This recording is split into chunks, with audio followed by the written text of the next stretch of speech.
We just left our rented Toyota Voxy here in a parking slot in Osaka.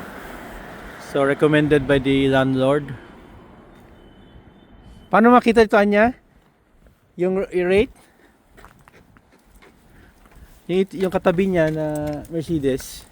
Ayan. 8,700. So you put your slot number. And then this is our 200 kami. get it out right now. Oo. Yung katabi natin.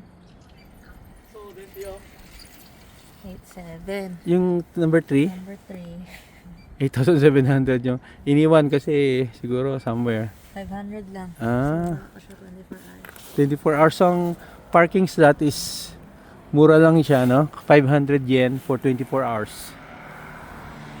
Galing, no? The cheapest we've encountered. The cheapest daw dito sa Osaka, no? Ever. Ha? Ever. The entire trip. 500, how much is that in mga 200, 300, 250 pesos, di ba? Mga 200 pesos. But ang slots niya ilan? 2, 4, 6, 8, no?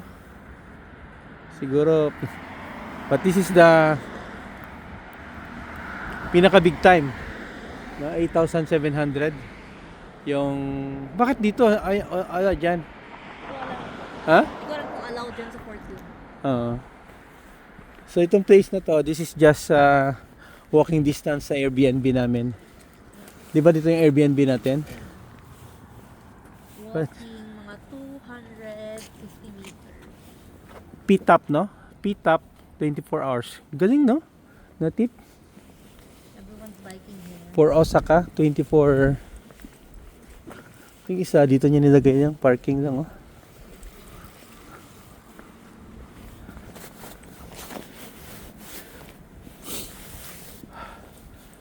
So we're in the residential area, no?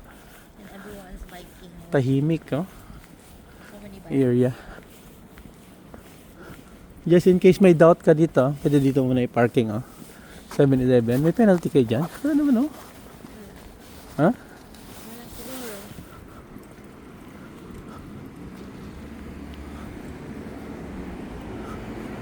Sisitahin ka siguro.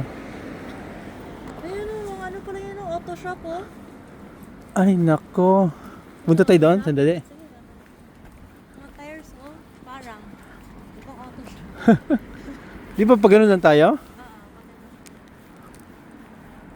Sige, hanapin namin kasi may konting dent.